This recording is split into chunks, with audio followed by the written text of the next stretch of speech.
Hello, ladies and gentlemen. Welcome to episode 612 of the DrunkNerd podcast. I'm your host, as always, Tyler. And join me, we have the man, the myth, the legend himself, Sir Colonel Gables. What's up, buddy? Man, I'm doing a lot better now. This week has been crazy work-wise, but I did end up getting a fun surprise by getting my analog pocket in the mail today. Nice. So I've been kind of like playing a little bit of games here and there off the top of that. But other than that, though, I've just been like just kind of thinking about, oh hey, there are some fun indie games that have been Too releasing this many. past month, Too and many. there's too many good ones. But at the same time, dude, it just made me think that so far indie games have really caught more of my interest here than a lot of the AAA releases. And not to say there's been like no good AAA releases though, but on the contrary, dude. I mean, you've played Final Fantasy VII Rebirth. I played a little bit of Persona 3 Reload and stuff, but Tekken 8 has been out and stuff like that. And then there's like a couple others that I'm forgetting about. Not to mention the Paper Mario Thousand Year Door remake is going to be coming out this upcoming Thursday. So that is something I'm personally looking forward to too. But man, I got to admit, May, like what you were touching upon before we started recording, it's become the month really of like when all the indie devs just decide to just release all of their Yeah. games all at once. Yeah. Yeah. Yeah. Like, what was it that the games that we're going to be checking out here? I mean, So we had like today, like I'm gonna talk about Indika. I haven't played yeah. it yet. I bought Crow Country. Uh, Mm. Also released in the last couple weeks has been like Mini Shoot Adventures, Thousand Cross Resist, Master Key. What the hell did I play last week? I don't remember. There's so fucking many. I think I have a list here. It's just what I want to play. Yeah, Mini Shoot Mullet Magic is something you just showed it to me before the podcast. I don't even remember I forgot to write down what I played last. Oh, Little Kitty Big City. There you go. Another one I played last week. Jesus, it's just yeah, it's like everybody, all the indie developers out there looked at like the release schedule for this year, and just like looked at May looks pretty empty, and they just shoved everything into May. So it's like, It really does. And quite honestly, this is pretty awesome for a lot of us too, because like some of these games really reminiscent from like games we used to enjoy or used to see predominantly like back around maybe like 15 or 20 years ago. I mean, Crow Country, for an example, feels like and looks like a Resident Evil style of game, from way back when. And then like Mad Jack kind of reminds me more of a cross between like Hotline Miami and like certain Borderlands as well, because of the stylistic yeah, looks and the viewpoints of it. And then with Little Kitty Big City, it quintessentially is just like the little feel good game and stuff, to where it doesn't last like very long or something of that sort, but it's more kind of like similar to a game we played and was one of our game of the years a couple of years ago, which was Untitled Goose Game, yeah, it was our and how game of the much year 2019. I So know, fucking right? wild.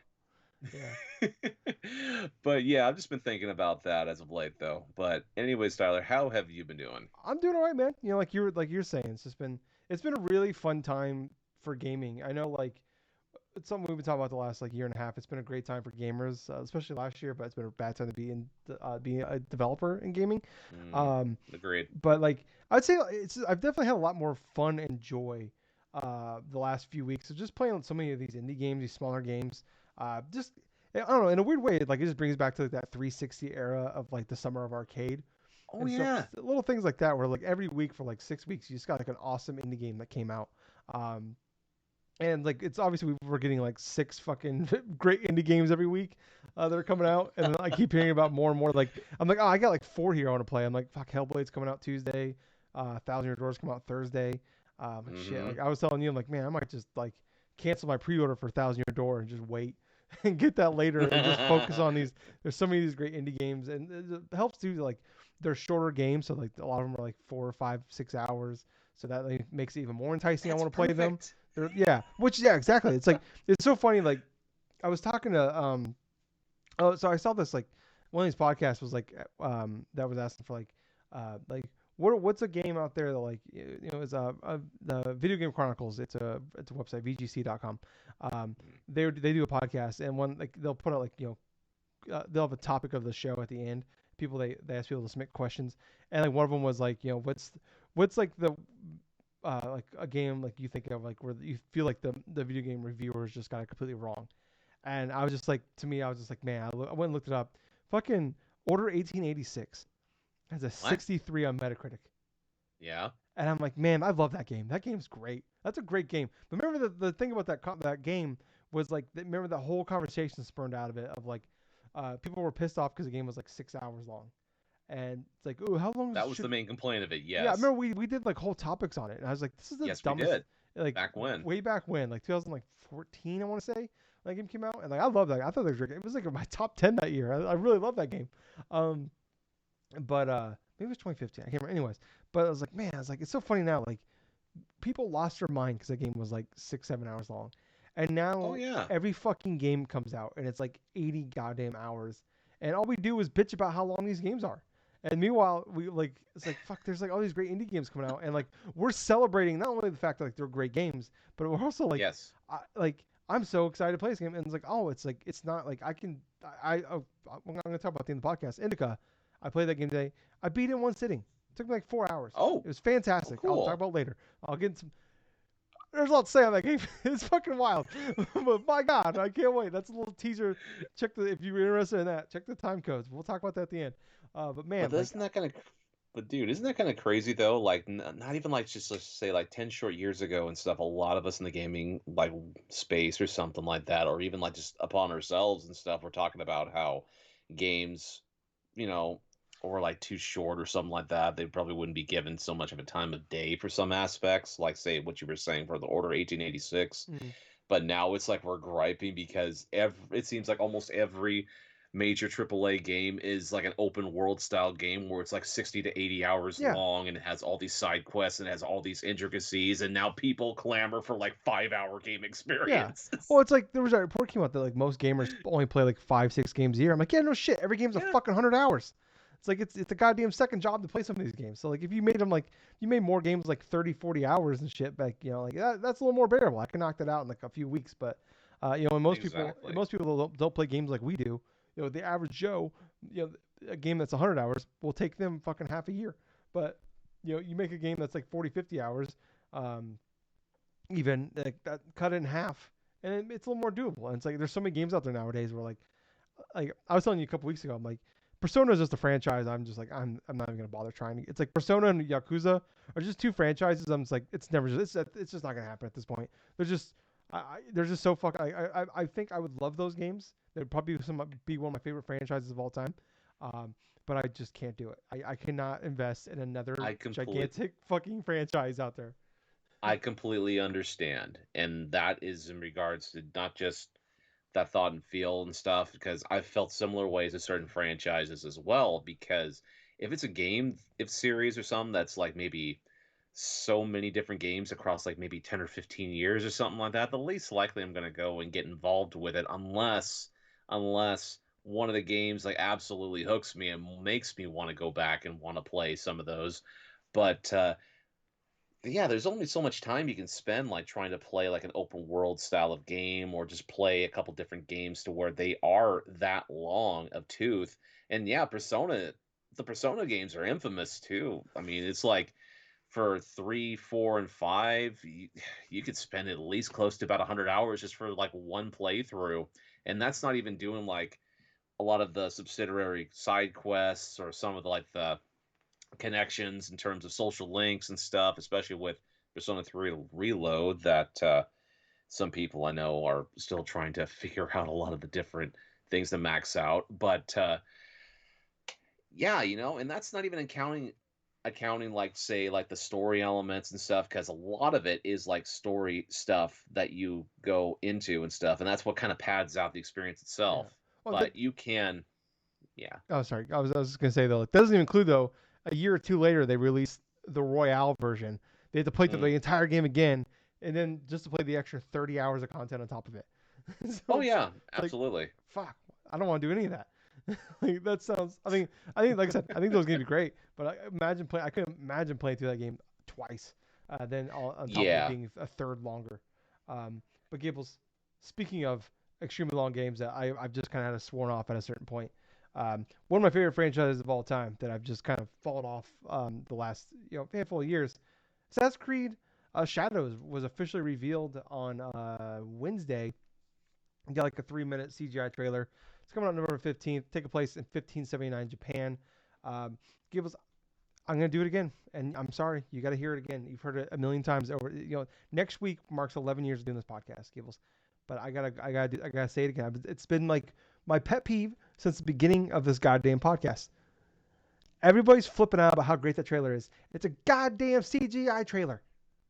Why are we so excited about fucking like? Oh, this game looks fantastic. This game looks great, motherfucker. There's no gameplay, and I agree. I read the article they had an article they did an interview with Ubisoft Quebec did with IGN. Right. That had a lot of details about kind of the big things or changes and stuff like they're making. That sounds fantastic. But all these people flipping out over this goddamn trailer, like, oh, that looks great, and like they're like, oh, like screaming and shit. Like, fuck off. No, what? 90% of that shit not gonna be in the goddamn game. Anyways, drives me goddamn nuts. Whenever I see that shit, I see people live react to it. I'm like, stop it. But anyways, I understand though in regards to that trailer as well, where it's like, unless you see like gameplay stuff, I mean, you can't really decide though. But at the same time and stuff, Ubisoft has been known just to make these like elaborate kind of like trailers and stuff, and all of a sudden you try to play the game in game and stuff, and it feels less than what it could have been inside of their presentational trailer and stuff. But what people should really be talking about more about that game is like the pricing structure of that, because like in typical Ubisoft fashion stuff, they got $70 edition, then you have like $130 edition and 70, stuff, 100, and then 130, yeah. yeah, exactly, and then you have the last tier where it's like you pay like $15 or $16 a month just to play this damn game. Yeah, they have the Ubisoft Plus, which is kind of like The their Ubisoft Plus, yes, that's what I'm referring it's to. actually not a terrible thing. Like it's honestly kind of like third version of Game Pass, where like I'm probably gonna do that when Star Wars Outlaws comes out in August, where you can just get it. I think it's like $20 a month. I'm just gonna get it for the month, play through Star Wars Outlaws, and just cancel it. So for that, like, Yeah, not too bad. But go ahead. what I will say though for this new Assassin's Creed game and stuff like that is I'm more interested in terms of the story of what this is going to pertail and stuff, because I know one of the two protagonists they did unveil and stuff was like I'm not too sure what he was, Yasaki, but I know Yasaki, the legendary African samurai. Is that what you're talking about? let's see, Yusak, I don't know how you say it. Yasaka. Yusuke or something Yusuke. like that. Yeah, thank you. Yusuke. I know he was like he was close with like Nobunaga and stuff like that. In the story of Nobunaga and stuff, I think he betrays Yusuke or some of the sort. He went on to serve the mighty. I have a detail. He went on to serve the mighty Nobunaga. Right, right. Just to be clear, listeners, I do not know a lot of like the information or the story in regards to the whole thing with like Nobunaga and Yusuke and stuff, but I do know that there may be elements that are present inside of this game and stuff. I thought from the initial trailer this release, that was pretty much the most interesting aspect I kind of wanted to get into, was like how they're going to treat the story of this. People have wanted like an Assassin's Creed in Japan for a long time. I mean, a lot of them were satisfied with Ghost of Tsushima released. Actually, I feel like that at this point, I mean, people pretty much got their fill of like an Assassin's Creed, like in Japan when Ghost of Tsushima released in 2020. Yeah. But at the same point, I'm definitely curious to see where the story direction goes for this game. I mean, as far as the character choices, I'm perfectly fine with this, because it's basically what Ubisoft has decided to go forth and put into the game itself. I mean, you got two main protagonists and stuff. You can probably switch between one or the other. It could be something, I'm just guessing right now. It could be something related to, say, how you did with Assassin's Creed Odyssey, to where you can choose like between Cassandra and then the other dude that hardly anybody played. Yeah, no one cared about him. No, so some details here. Assassin's Creed Syndicate. I remembered it this time, Gables. Hey, I sure remember Syndicate. Yeah, I cheated. I wrote it down. So Syndicate. Oh, I lost Gables. Gables, you still there? I'm here. Okay, you froze for a second. All right, so Assassin's Creed Syndicate. So this, Assassin's Creed Shadows was is being developed by Ubisoft Quebec, who made Syndicate and Odyssey. So two of my favorite games of like probably the last. Yeah, so the last like decade or so, like those are probably my two favorites, and then Black Flag is in there. Those are probably my top three of the last like decade, I guess. We talked about and they created Syndicate, which you jump between the brother and the sister, and that is what this game is. You play as Yusuke. Yusuke. I'm terrible at that. It's Pokemon and Japanese names. My brain breaks on them. And then you have Noe, Naoe. She is a Okay. shinobi. So basically, like you're gonna jump between the two of them at any point in time. You can do any mission, pretty much majority of the missions as either one. Yusuke is more of like a samurai. He's gonna go Mm-hmm. in swinging, and then Noe. If I'm getting that wrong, I apologize. She is more of like kind of like the stealth version of what you expect from Assassin's Sort of like Creed. a ninja. Yeah, Yes. so yeah, she's a ninja basically. So that's kind of what the big change there. Some of the cool stuff that they've talked about. This is stuff that gets me excited. A couple things. They're getting rid of the towers and like in like the past games they've had like a Okay. bird you use and it's basically turns that becomes like a drone kind of thing like you would like in Watch Dogs and Right. stuff or like in like some of the Ghost Recon games and it would like you can tag stuff with it. Those are gone, and big reason for that is they kind of want to make you like more explorable. And you go like, because normally you open up the map in these games, and there's just 7,000 icons in the game, and like you just feel Yes. immediately overwhelmed. And then like you zoom up the map, and it's fucking gigantic, and like I don't want to do any of this shit. So they kind of almost like to me it sounds like they're trying to do more of like a Breath of the Wild thing, where like we want you to explore. I think there are still things you can still go up to and like a different kind of different this time, where like you could still like it'll like open up the map, kind of like Breath of the Wild does, where it's like the map is like just kind of blacked out, and then it kind of opens it up. You can see kind of like the outline of it, but stuff doesn't pop up. I think that's kind of more so what they're trying to go for. And then another thing I really like here is like the world that will have seasons, and like you Oh, can okay. do side quests. I don't know about story missions, but like side quests stuff like that. You can do at any point in time. So they talk about like in the spring and summer, like the grass is taller, so it'll be easier to like hide in between the grass. But like maybe like you're doing a side mission in the winter and you're on a tree branch, but now it's cold and the branch is like it's ice and it snaps on you, so you can like it kind of makes it like harder um to for sneaking and stuff like that. So like things like that I really really like, and like that's the shit I'm like super pumped for. And I like man I like you were mentioning Gables like people have been like this is probably the most wanted like area for Assassin's Creed to do for Yes. probably over a decade now. But it's unfortunate though now that like that we like you mentioned Ghost of Tsushima happened a few years ago. We had Rise of Ronin just a few months ago. Last year we had Like a Dragon Hmm. Ishin. Yes. There's probably a couple other ones I'm forgetting in there. I know it's not like Japan, but like Wolong was last year. Yes. What's the game the one you're really excited for? It's more like a Oolong. not Wulong. Fuck. It's coming out later this year. It got delayed last year. It was supposed to come out last year, and it got delayed. Black Oh something. Lord. Um, I'm trying to think about it right now though, and it's not really I'm drawing gonna any. I'm gonna look it up. But we just kind of seen this area explored a lot more. And Sekiro came out too, and that's effort. And I know they're Yeah. not all Japan, like they're not necessarily like that, but I think maybe that's kind of like it's feel like we've seen a lot of games that just kind of take from that style, and I'm wondering if maybe like Right. it's not as exciting for people. It's still Assassin's Creed. It's gonna sell. It's one of the biggest franchises in involved video games. Um, but I think if this was, I would even say like 4 years ago, even after Ghost of Tsushima, I'd be way more excited. But I just Black Myth Wukong is what I'm thinking of.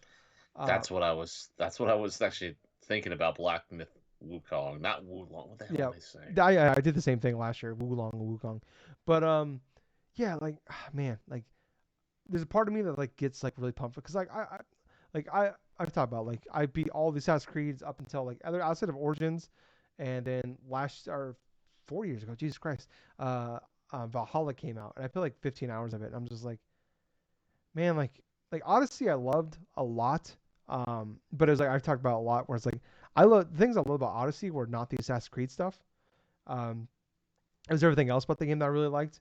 And like Valhalla was just like, man, I just don't like this. And like last year they put up Mirage, and I was so excited to jump into Mirage because like finally going back to like this is the Assassin's Creed that I've wanted for so long. I played for like 3 hours. And I'm just like, I think I'm just done with Ubisoft games. Like I just don't like their style anymore. I think I'm just over it. Mm. It's been done to death for me. And then on top of it, like most games nowadays just kind of take from what they created. So it's like it's no True. longer a unique thing. It's now just like what everybody does. And just like, I'm just kind of burnt out on it. And like on top of it, like we were talking about going into this, I don't know if I want to spend. I mean, like as much as I might love this game and as much as like all the stuff I could like about it, I just think of like, man, Valhalla, like maybe like I'll be wrong, and like if reviews come out, people are saying like Valhalla was like legitimately like an 80 to 100 hour game, and maybe this comes out and Hmm. it's like, hey, it's like 50, 60 hours, stuff like that, like with some side quests. I'm like, maybe then in November, like mid-November, and nothing else is coming out around that time, and I'm just like sitting around looking for games to play. Like maybe then I'll jump in, but like it's gonna be, there's gonna be a lot of things that line up for me to want to play this, but like, man, there's so much that I like about what they're saying. It's just now I can't wait till Summer Game Fest to see it, and then I can't wait for people to play it and like wait for previews and stuff like that to come out because god damn it, man. Honestly, Yep. at this point, I think I just want people to tell me like all the things I don't want to hear, so that I won't play it. Because I don't. Once it's going to come out, and I don't want to be excited for it. I don't. Anything else on this one, Gables? Oh, the last thing I will say though is I really just want to see the gameplay of it, whether if it's next month or like a couple months away, like a couple months like before It's going to be launch a or Summer Game something. Fest. They have a Ubisoft Forward coming. Okay. Okay, good. I just really want to see, just in order for me to really decide if I'm really interested in investing in it or not. Because I do have a bunch of Assassin's Creed stuff. I mean, there's some stuff that I've been dabbling a little bit with and stuff, but at the same time, this definitely the the story stuff definitely has me interested the most inside of it. Now I'm Yeah, just gonna see what else is going to come with this initial package, or whether it's worth me actually investing $70 at launch. yeah, yeah. Or like I said, I think on Xbox you can get the Ubisoft Plus, like Mm. $20. Just play on Yes. it. That's if anything, that's probably what I'm gonna do. Um, I didn't know it was a thing until like recently. I saw someone else mention that. But like, oh, you can play, just get Star Wars Outlaws for a month on Ubisoft Plus. I'm like, oh fuck yeah, I'll just do that. Hmm. Save a lot of money, and yeah, it's because like, that's a game I'm probably gonna play through once, and who knows if I even like it. And then I'll just whatever, about $20. Um, but moving on here, Gables. What? So it's really funny. So PlayStation announced this week that they announced their new CEOs. Herman Holst is taking over the game side. I can't remember the name of the guy that's covering the platform side of things. And I made a joke to a buddy about, oh, Herman Holst is involved. He's formerly the head of Gorilla, who does the Horizon games. I made a joke, oh boy, there's gonna be a million more Horizon games. Which don't get me wrong, Gables knows I love Horizon. Yeah, you I do. beat Zero Dawn was my game of the year. I love both DLCs. Forbidden West, I think, was like top 3 or 4 in 2021. Gables, how Hmm. excited are you for a Lego Horizon game? A Lego Horizon game. Hmm. You know, it doesn't really compute all that much, dude. I mean, it's just kind of bizarre and out of right field, because it's like I can understand like if they're gonna go with a side game of Horizon Zero Dawn with something separate, but a Lego game, and come on, man, that's out. That's really random. Yeah. So there's more details here. Okay. The game is essentially Horizon Forbidden West, but Lego, and the game will have realistic graphics, whatever that means for a Lego game. This is all come from Insider Gaming. This is information he has. Apparently, there's a trailer that was finished about a month ago, and usually that means that an announcement is soon. There is apparently supposed to be a showcase next week from PlayStation, so Mm-hmm. possibly see it there. Um, I mean, we do know there's a partnership involved with Lego because they've done multiple like Horizon sets for Lego. Yes. It's just like I don't even know where to go with this. Like, uh, Just making a kid version of Horizon I Forbidden mean, West or I something. think Horizon's like rated T for teen, and I think the most of the Lego games are rated T for teen as well. Um, Yeah, this doesn't make any sense to me. I don't, yeah, but like I'm absolutely fascinated by this. I cannot wait. I don't know if this is gonna be good. I don't know. I don't know if I'm gonna even play this game, but I can't wait to see what it is. Like. Is this a full fledged game?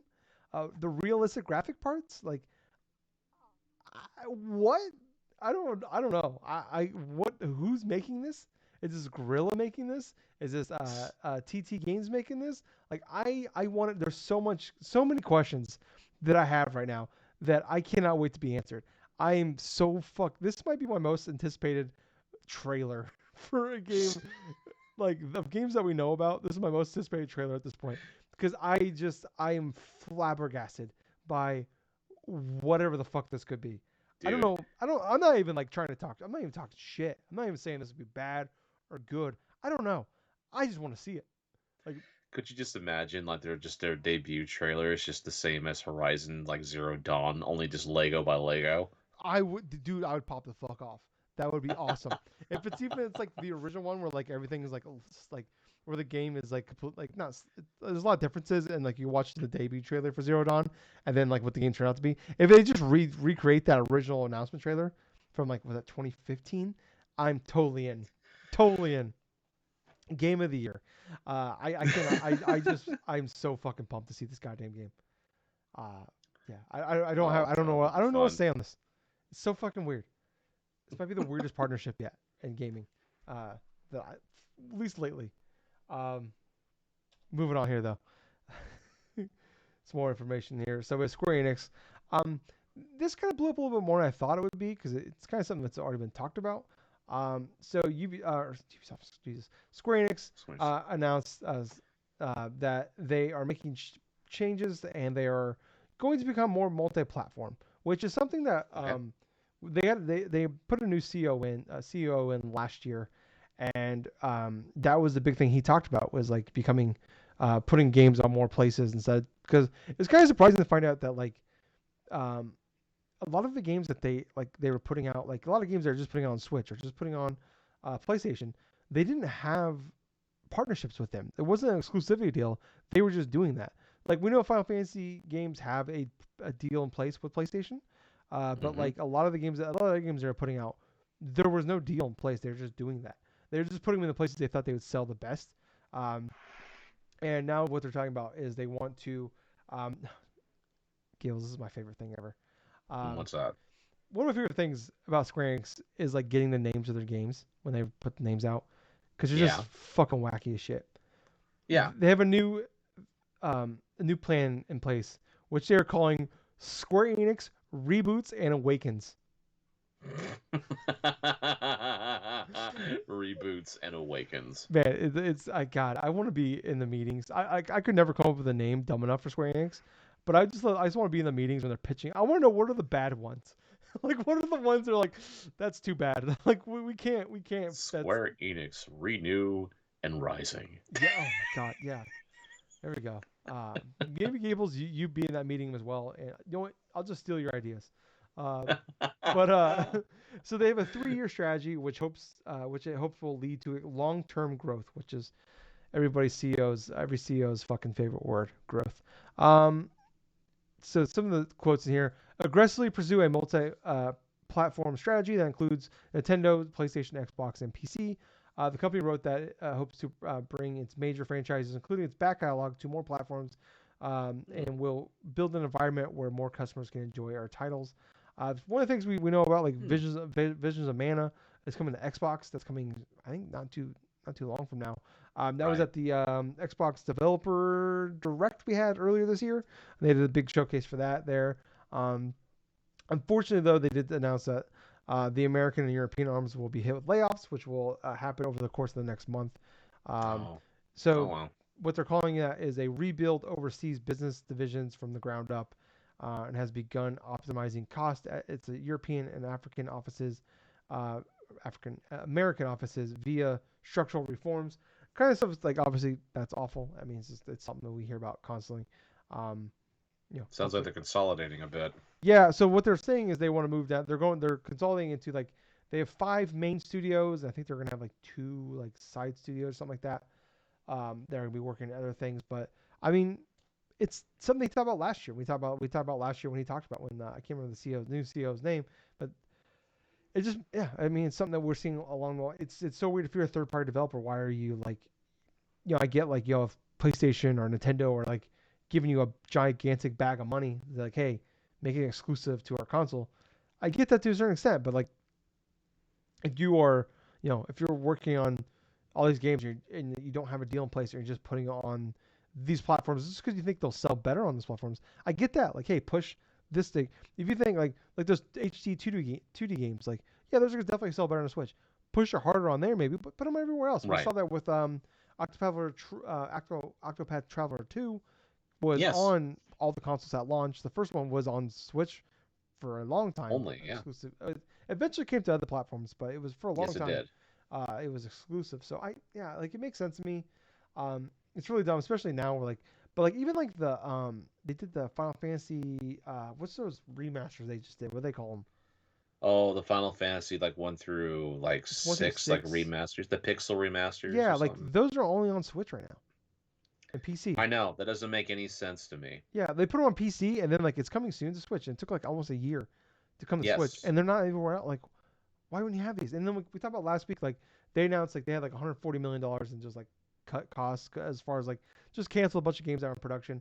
And we've talked about for years with them. I remember like with 2022 they put out like 20 something games, and like 90% of them were just like shit games you never heard of, or like games that like reviewed decently well, but like they just didn't push them at all.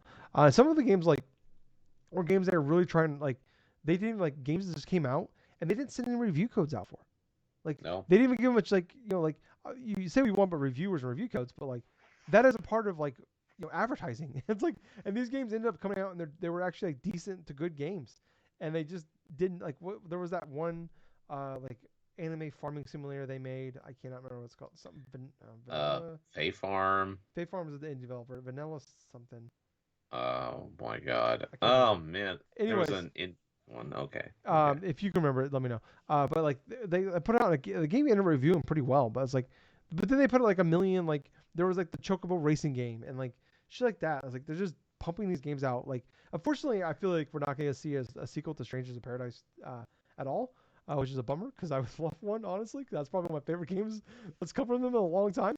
But I know it's a Team Ninja game, but yeah, it just makes sense. You're just hurting yourself in this, but I mean, give us the kind of what are you thinking about the future of Square Enix here? Well, considering they're consolidating stuff and refocusing upon games from their back catalog and stuff that they're going to releasing, I'm kind of excited to see some aspects of what's going to come about this. It seems like they're really more following the approach of what Atlas has been doing in recent years, where Yeah, it's like now they start to realize that, hey, maybe we should have done this a long time ago and put all of our popular games on all the different platforms and see how that works. And yeah, guess what? They made money as a result, a lot of it. And so for Square Enix, it didn't make sense why they would designate certain games instead of certain areas where they thought they would make more. The only thing they really ended up doing is losing a bunch of money, because if you cannot transfer them like to every other platform, then you're just basically sending out a game really to die at that point. Because if you lock one game into one ecosystem without having some sort of contract in place from from like say the publisher or something, like say with PlayStation wanted to pay so much just to have Final Fantasy like on their platforms, for example, it doesn't make any sense why you would just designate, just say Octopath Traveler 1 just to Switch or something for like a 6 month period, or like mm. this or that. But Harvestella. Harvestella. Sorry, Harvestella, that's that's the game I right. was thinking of. That's funny you remember that, but you can hardly remember Syndicate here and there. A game that I beat. Yes.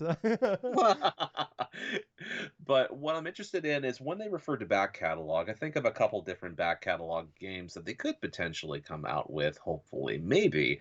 I'm not talking about like obscure ones as like Brave Fencer Musashi or something like that, or Breath of Fire is Capcom.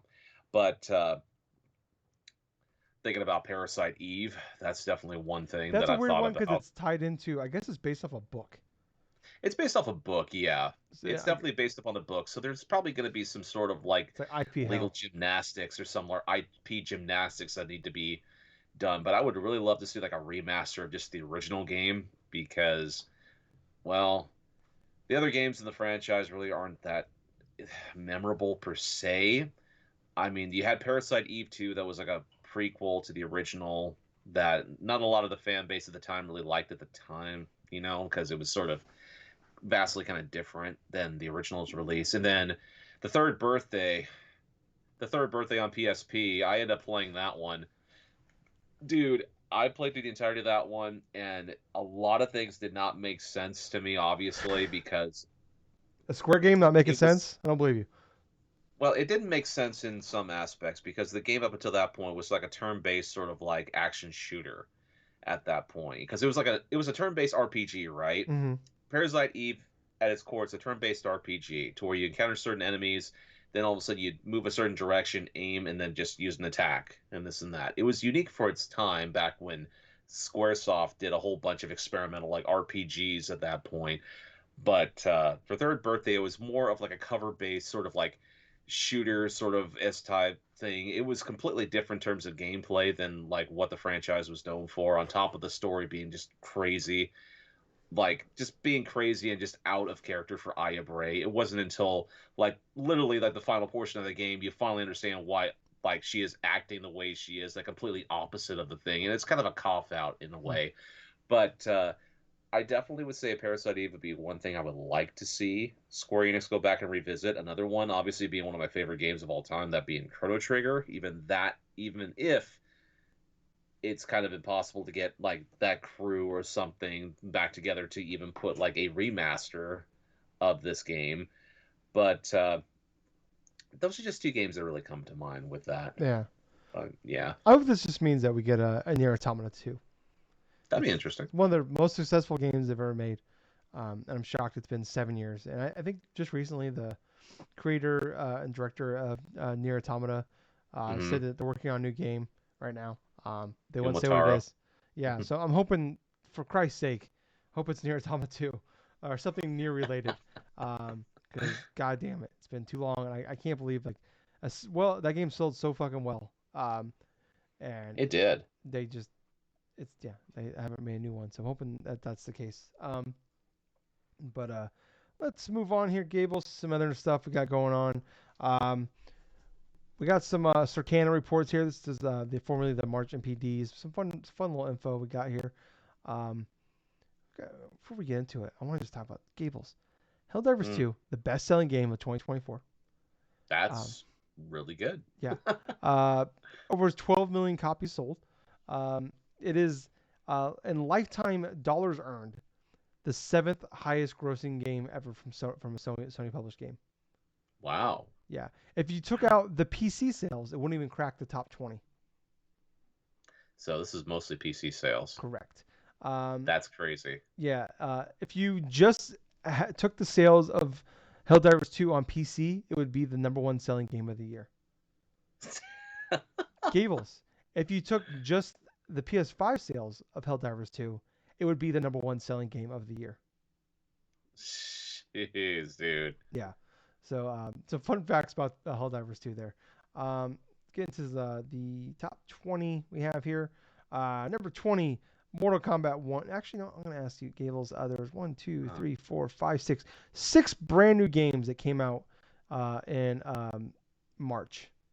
In March. Oh, boy. That are on this list. We had Trying to think back in March. We had 3 games come out on March 22nd. Oh, yeah. Like Final Fantasy 7 remake. Nope. Oh, Final Fantasy 7 Rebirth. That was February. That was in February. That is 7th on the list. Oh, jeez. Trying to think of what else came out in March, dude. One's a Switch exclusive. Okay. Princess Peach. Yep, that is 6th. Okay. One's a game that's made by PlayStation that also comes to Xbox. Okay. God, a PlayStation game also comes to Xbox, so it's probably MLB. Yep, that's number 3. Alrighty. One's a Capcom game. Okay, a Capcom game. I'm trying to think of what Capcom game released in March, because I already know that January was Tekken 8. Capcom for the month of March. That doesn't ring any bells all of a sudden. It's a sequel. Okay. To a not a big game that came out like 11 years ago, 12 years ago. Oh, Dragon's Dogma 2. That's number 1 on the list this month. Yep. Another one's a game that I bought. That was a Sony exclusive. That was a third-party game. We talked about it already when we discussed Assassin's Creed. Oh, that's right. That's right. Rise of the Ronin. Yep, that's number 5.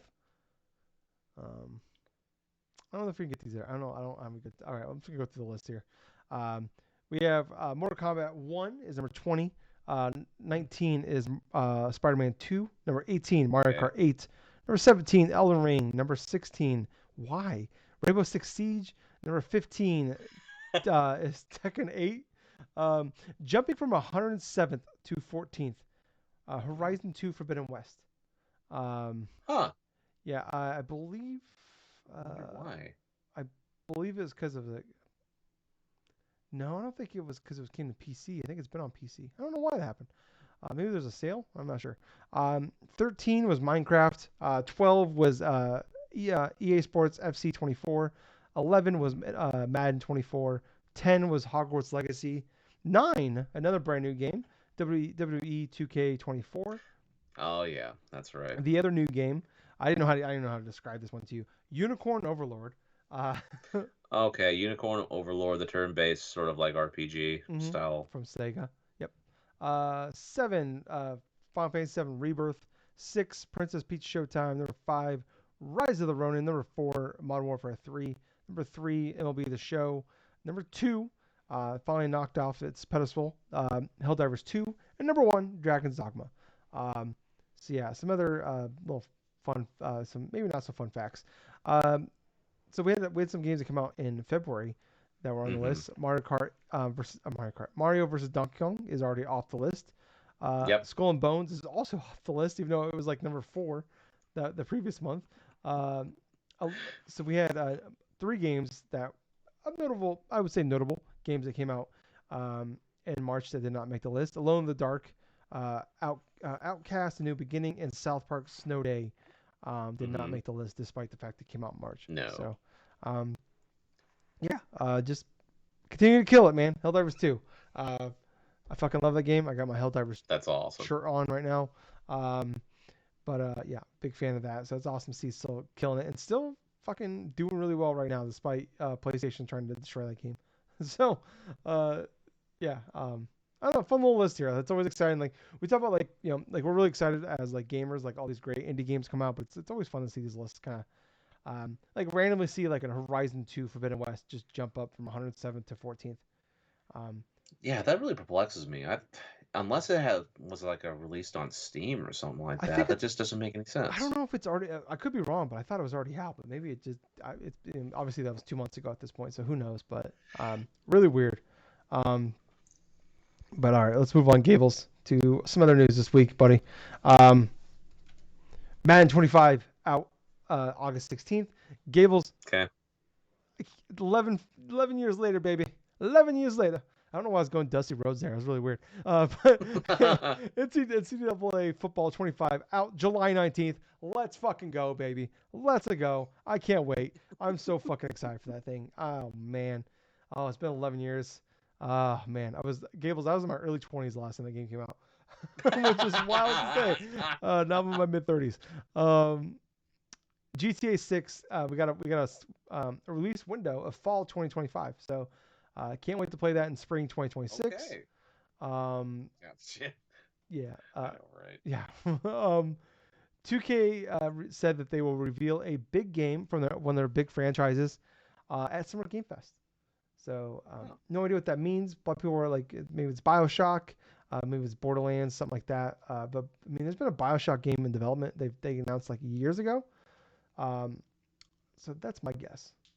Yeah, you remember that there was a BioShock game that was in development for the PSP for a long time. Yeah, I don't think that one's coming. No, it's not. I'm just What if it saying though, does? it's What just if it kind of is though? weird. What if it is?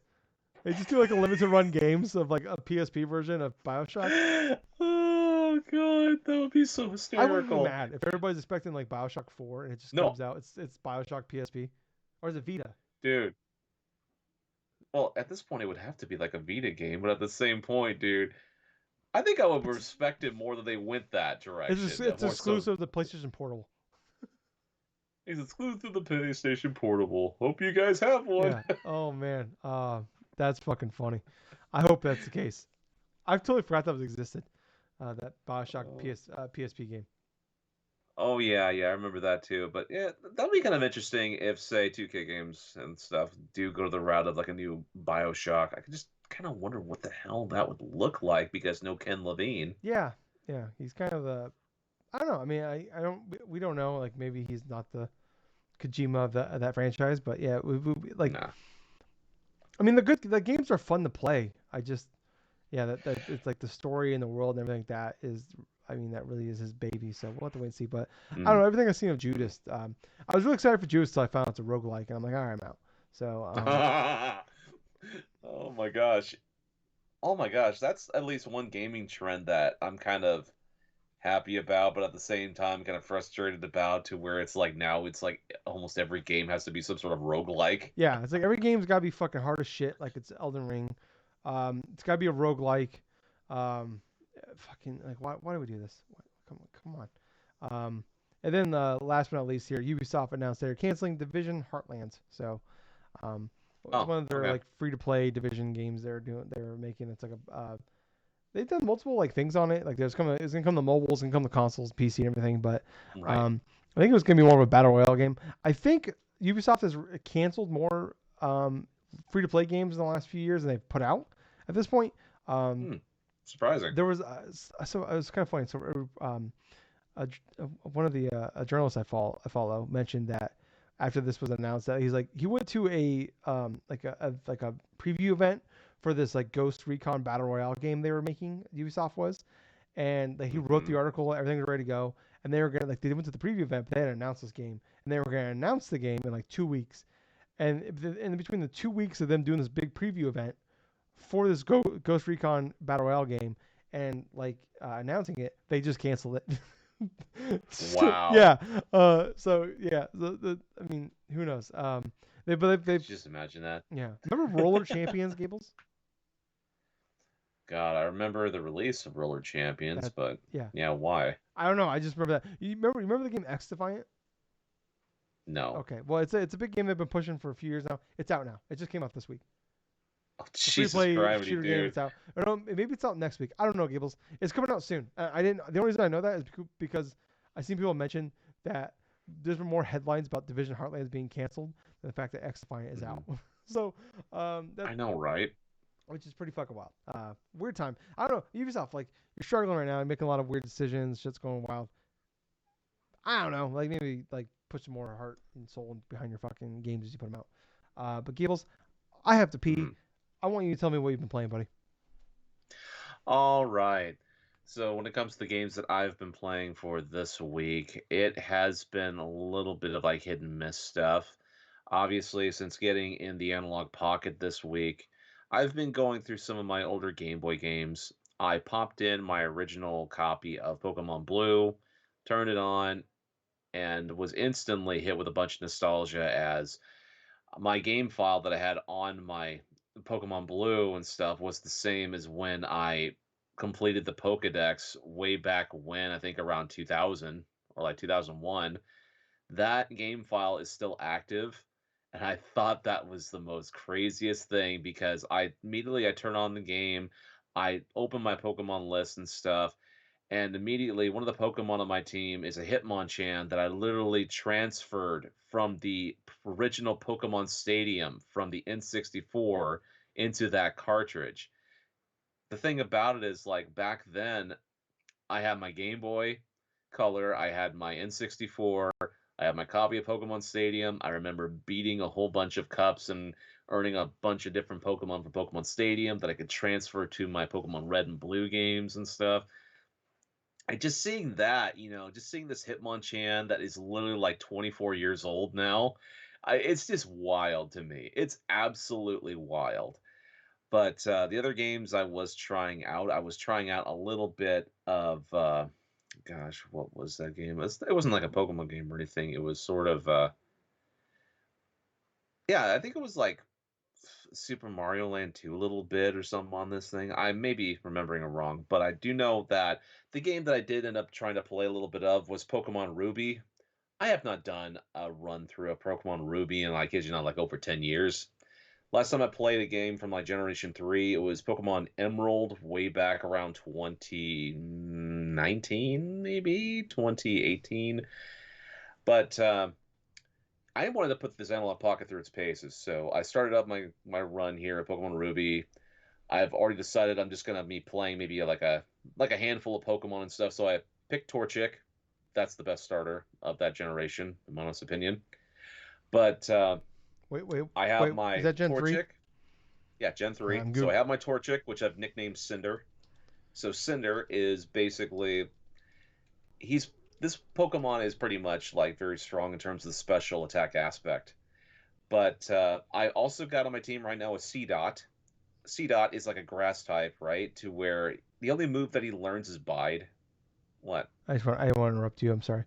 Um, Torchic, the fire type. Yep. Okay, I'll allow it. All right. I was gonna yell at you if it was that fucking stupid grass type. All right, go ahead. No. All No, no, no, no, no, no. It's not the. right. All right.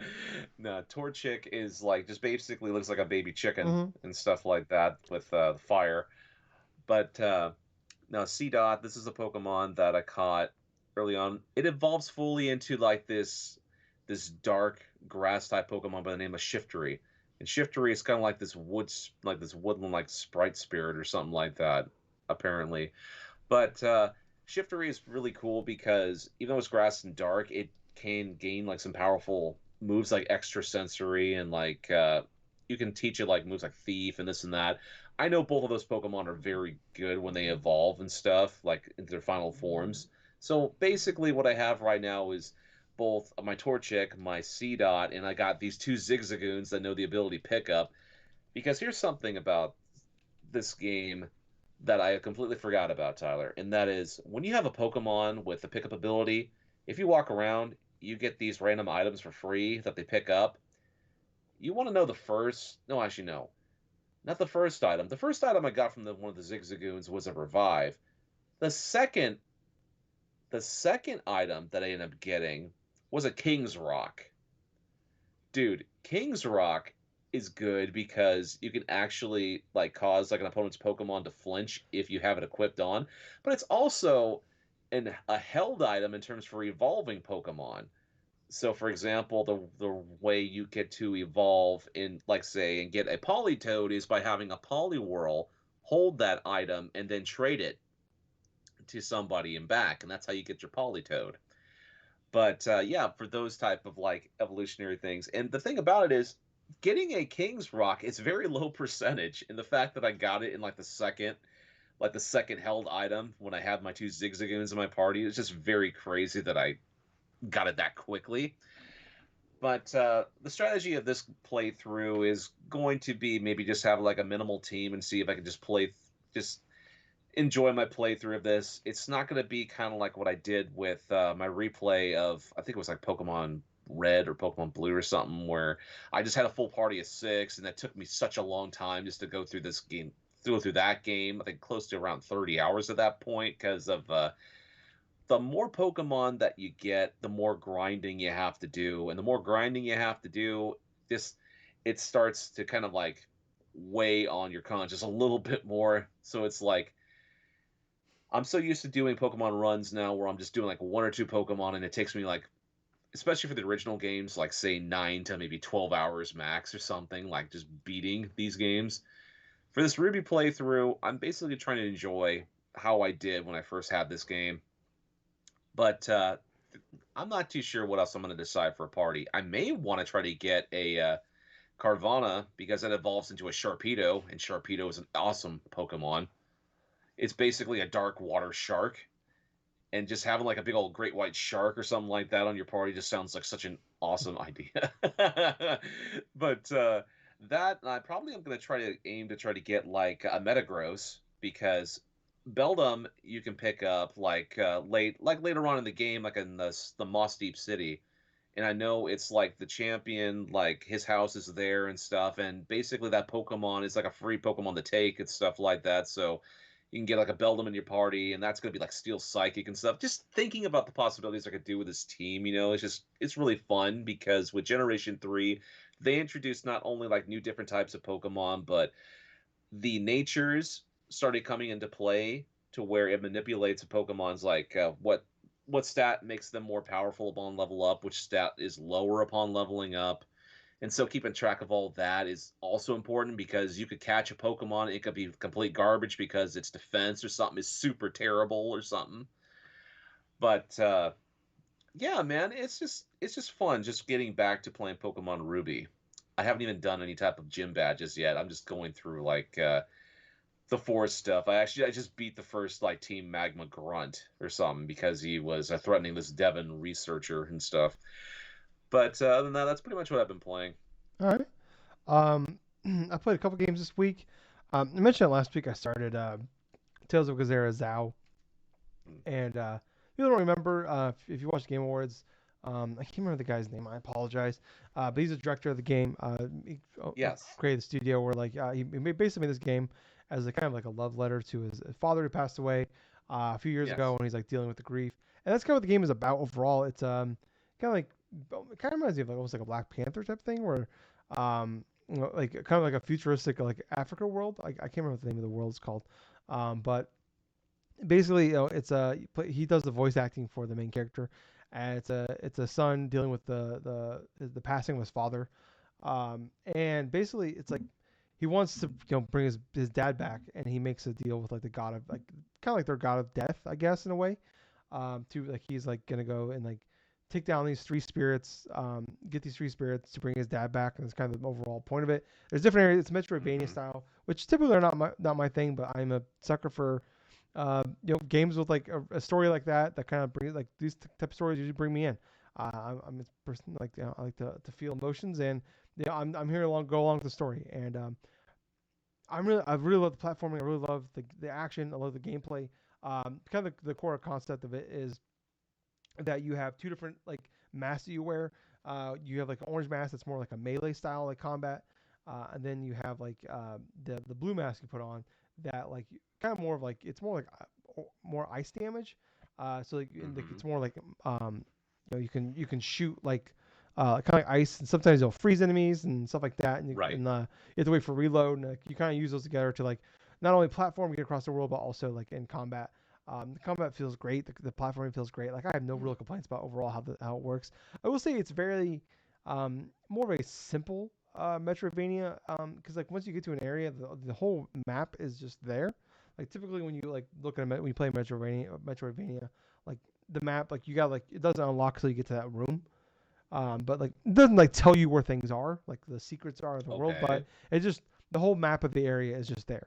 And then you can kind of explore from Huh. there, which I kind of like. I don't have a major. I know I'm sure a lot of people like that are like huge Metroidvania people might might not like that because they like it kind of takes away a little bit of the discoverability for them. Someone like me that's not a huge Metroidvania guy, I don't mind it so much. I kind of like it.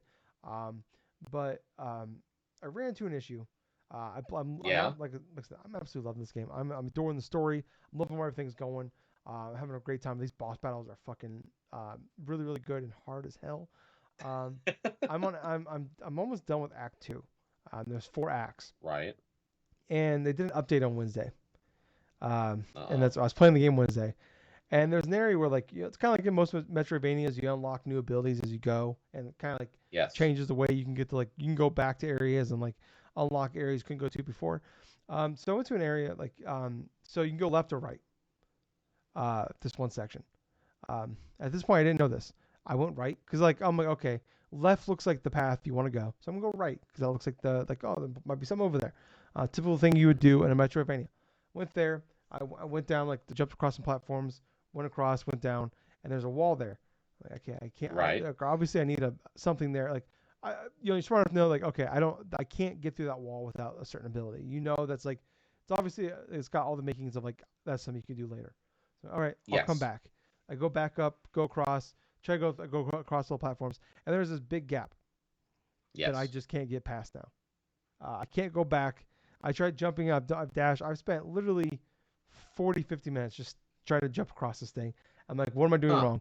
Finally went and looked up a YouTube video, like a walkthrough, and I went to that section. That person in this video, they went left and unlocked an ability that you need that will allow you to break that wall and also will like allow you to make platforms you can jump across to get across Oh bigger wow. gaps. So yes, I have soft locked myself in this game to the fact that I can't progress anymore. And it does, Oh, that's crazy. there's no hard saves. It's all quick saves, and I am just stuck in this area now. So, and Oh I no. am about 4.5 hours in. I do not want to restart this game. I've done a lot of grinding, and I've found not all of them, but I'd say 80% so far of the collectibles that I'm able to find. I did actually put in the forum, like I found the forums for this game, like where you put in like bugs, stuff like that, and I sent them the pictures Yes. and video of like, hey, this is where I'm stuck at. It sounds like this update they put out on Wednesday morning that when I started playing it, created this problem. Because then like I Oh, posted wow. this, and then like now there's like I don't know, probably a couple dozen people that have had that have the same issue. So I'm hoping they do a patch here soon because I'm like I said, I'm really liking this game. Uh, like it's definitely really frustrating. I can't remember. It's been a long time before that's happened to me. Actually I take it back. Um, I'll jump in that in a second. But yeah, like I'm really loving this game. I'm really loving the story. I'm really stuck to the story more so than the gameplay itself. But Yeah. I'm like the game is like really fun and really good as well. But it's just like I was here for the story. I'm here for the characters, and that's what I'm loving. And it's hitting Yes. the expectations of what I want. And I'm just bummed. I'm like, man, I like you know how hard it is. Like sometimes when you play a game and you kind of like lose that momentum of playing that game, and like you just can't get it back. Especially like games like this where it requires like the timing and like knowing the buttons and the combos and stuff like that to do the combat and do the platforming and all that. I really hope they fix it soon because I want to get back. I do want to get back to this game soon. That tells you how much I'm liking this game. It's like I'm very frustrated with this, but I'm like I just want to go back to the game. And that's kind of where I'm at. It's funny though because like just last week I was playing. I talked about Little Kitty Big City. I beat that game. I'm like man, I'm just like I just like the way like I just enjoy the playing the game. Like I feel it puts me in a good mood when I'm playing it. I'm just gonna keep playing it after I beat the game after roll credits. And I'm like I'm just gonna like 100% this game. Fuck it. Like I've done a good chunk of the game already. There's an area in the game that I've locked myself out of. Oh, no. Like I beat the game obviously, so it's not a big deal. But there's an area of the game where like early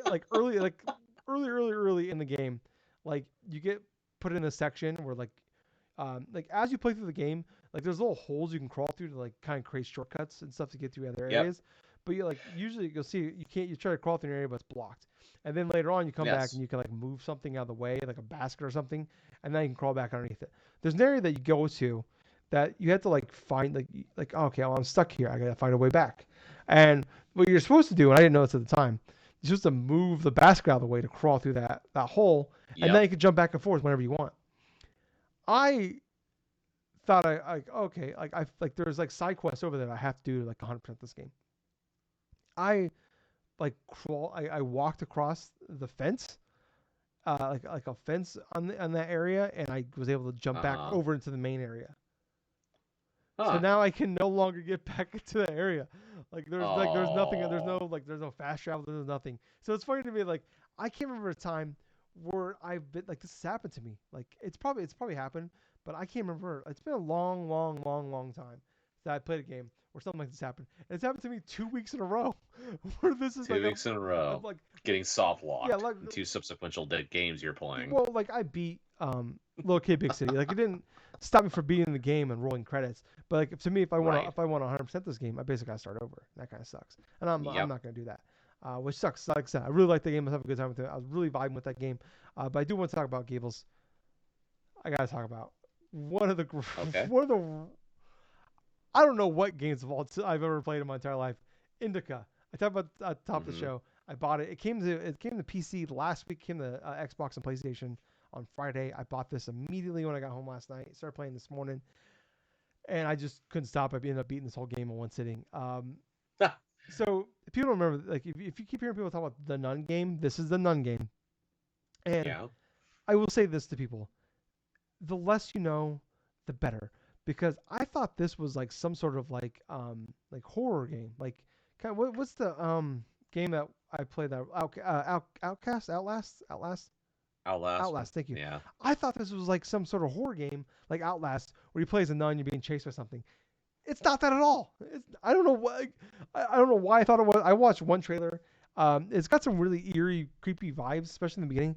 But this game, it just fucks with you the entire time you play it, and not in a creepy way. Like I don't know. Like I don't know what this game is. Like it's like it's like almost like it's like they created a walking simulator and like all right, we need to add some like puzzles to this game, and they didn't like make puzzles that make sense in the world they created. It's like we just thought of a cool puzzle, Right. we're just gonna throw it in this game, and it doesn't make Huh. any sense to the rest of the game. It's never gonna have like there's nothing. that like will ever connect to this ever again. It's just a bunch of random fucking puzzles that make zero sense, and this whole game just fucks with you. Um, it's $25. It's on everything. I highly recommend you play this game without knowing anymore. Um, but okay, so you play as a nun named Indika, who is like kind of the main. Like it has a very serious story where you play as a nun Right. named Indika. I don't know how old she is. She's like late teenager, maybe young adult in that age, and she's kind of like obviously it's a very Catholic Christian game, and she's like a nun that's like kind of like she has temptations. She's like kind of questioning her faith a little bit and her religion. She's not completely bought in, and like all these like all the other nuns in like the covenant, I don't know what you call it, um, they hate her, and you have no idea why. And you kind of learn things as you go along the way. But the like when you go through like the music in this game is like 1990s like 16-bit 8-bit music that does not Huh? fit. Yes, Gables. Yes, the game is gorgeous. The game looks fucking like I like it's very much like it almost reminds me of like Hellblade if you Right. didn't if you took out the combat. Like you have you have like someone talking to you throughout the entire game. It's almost like the devil on Uh-huh. on your shoulder. That's like kind of like kind of like it's almost like an inner monologue in a way, but like kind of like telling her like basically probably how she really feels, but doesn't want to hear about it type of thing. Um, and like also, but it's like explained. It's like kind of like the narrator explains to you like what how we got the situation, what's going on, stuff like that. But What? there's like coins you collect, Gables, and they make the Coins? Mario sound when you collect them.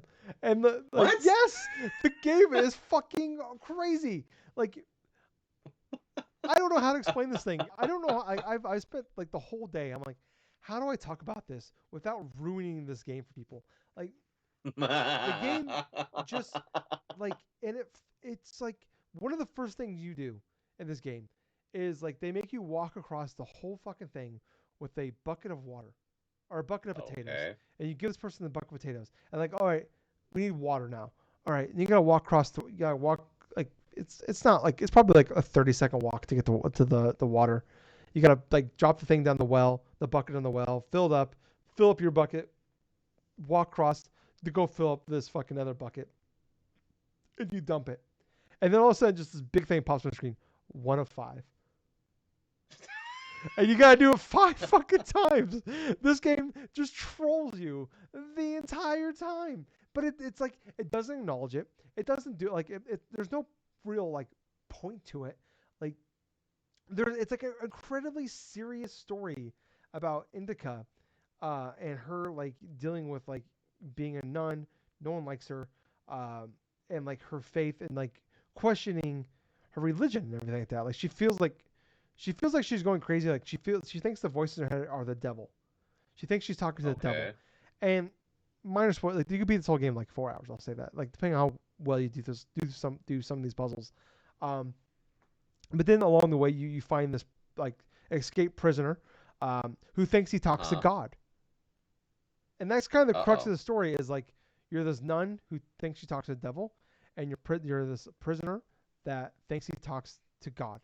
And it's like this weird like there's some like really cool conversations and like things that happen along the way that like I Right. really like. I really like the conversation, like what's happening here, like the whole like dealing with faith and like like what is like like loving God and everything like that, and like all that, like a whole bunch of discussions.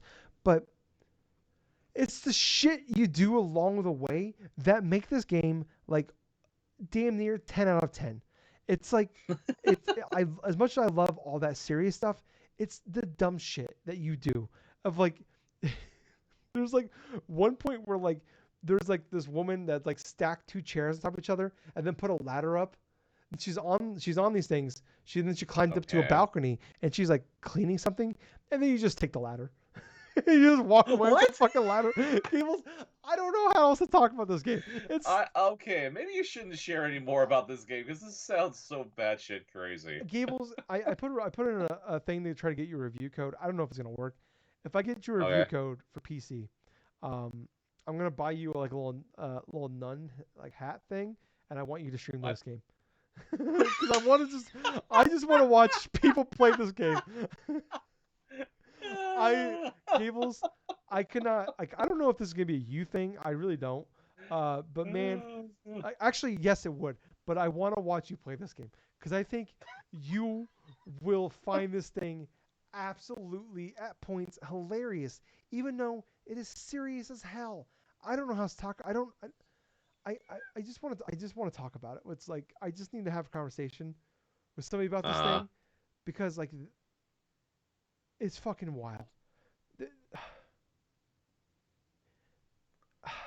I don't know where else to go. I don't know what to say without ruining this game for people. But other than buy this goddamn game, I don't even watch trailers. And if you watched, I promise you, I watched a trailer.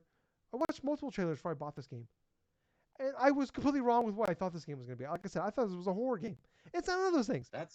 I know, right? That's what I kind of heard the little gist of it as well, but I didn't watch any gameplay. I haven't heard anything else more about it because everything else was coming out at the same time. Yeah. Man, I love this game. I finally passed 100,000 achievement points in Xbox Gables while playing this game. And I've never been so proud of, like, this is the perfect game for me to pass 100,000 achievement points with in Indika. I got all 1,000 achievement points. I went back and I cleaned up it's pretty easy to do. There's chapter selects. I went back and I just knocked out the ones. Like I said, I beat this game about 4 hours. I think to do everything. Probably took me like 5 hours to do. But man, oh my God, this is one of the coolest, craziest, any fucking other word you could think of that is just like, what the fuck that I've ever played. And I don't know how else to describe it other than like, this is the most what the fuck game I've ever played. I love this game. This has to be high on my top 10 list this year. I cannot imagine if I doubt myself, I'm gonna go back and listen to me try to talk about this game to remind myself of how fucking nuts this game is. That's all I have to say. I don't want to say anymore. I don't want to ruin anything else for anybody. If you are just maybe just, at the very least, just watch a Twitch stream or somebody play this game out there. Gables, I'm gonna try. I hope I get that review code for you because I so badly want to watch you stream this game. I want to listen to you watch it. I want to see your face. I want to watch you put on a nun costume and play this game. I want the whole thing. Gables, I want it all. I want it all. And I want to have a full-on conversation with you after you beat this game because this is the craziest goddamn game of all time. I need to tell Justin about this game. I need to tell my best friend about this game. I want to talk to him about this fucking game. This game fucking rules. This game is great. This might be my game of the year right now. It might honestly be. It is so goddamn cool. But yeah, Indika, man. My God, if you're on the edge, if you're like, I don't know what to play next, I got a game for you called Indika. But yeah, that's all I've been playing, man. Oh man. Yeah, we gotta get out of here before I start spoiling more. If you like all this, please like, follow, subscribe, check us out. We're on YouTube, Facebook, Twitter, any podcast servers out there. Check us out. Like, follow, subscribe, hit the thumbs up, leave a comment, tell your friends, hit the share button, share with all your friends out there. Really would appreciate if you did all that for us and help us out. But I was Tyler. I am Colonel Gables. So until next time, everyone, thank you for listening to another fun-filled episode of the Drunk-Nerds podcast. Hey, Gables. Sweet. Too sweet, man. Bye, guys. See ya.